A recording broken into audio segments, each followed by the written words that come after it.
All right, guys, welcome. Today we're gonna go over 5 steps to improve at-home training. Everybody's a little bit crunched for time, or you wanna be able to progress while you're on your own. So I wanna go over 5 things to implement that will help you improve your at-home training so you're still progressing and feeling better. So first one is gonna be execution.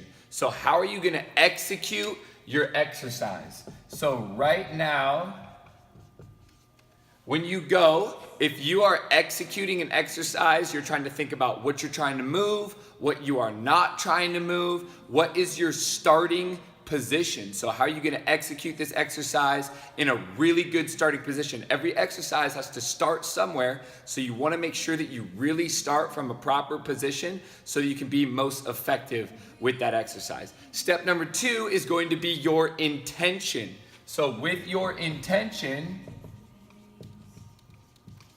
you want to be really mindful of where you're trying to feel a given exercise, or again, like what are you intending to move? What are you not trying to move? So execution and intention are the first 2 because those are probably the most important things when starting and performing an exercise. If you're doing an exercise and you have no idea where you're feeling it or no idea what's supposed to be working, then you might have to backtrack a little bit and focus on what you're trying to move, what you're trying to hold still. So execution and then intention. Next one is going to be time under tension, step number 3.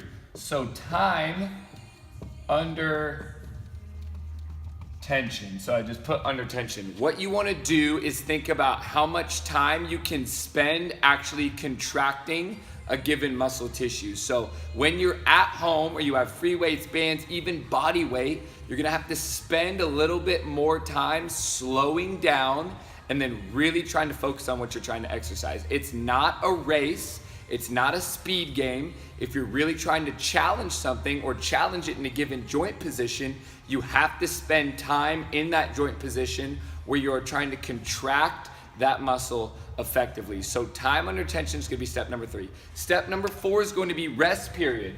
When you're at home, we need to be able to vary this rest period. So if you wanna work really hard for a minute and take a minute off, almost like a 1-to-1 ratio, depending on what your goals are, you might need to actually shorten your rest period. So if your goal is to raise your heart rate a little bit appropriately, you might wanna shorten that rest period. So maybe say you go 30 seconds, controlled as much as you can, and then we take 15 to 30 off or even less. So we're gonna control the rest period depending on your given goal, and we can kind of vary that as we go.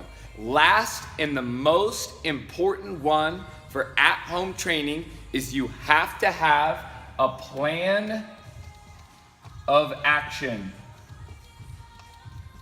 If you do not have a plan or know what you are trying to accomplish or what your goal is and what the steps are to take that, it is going to be hard to exercise appropriately.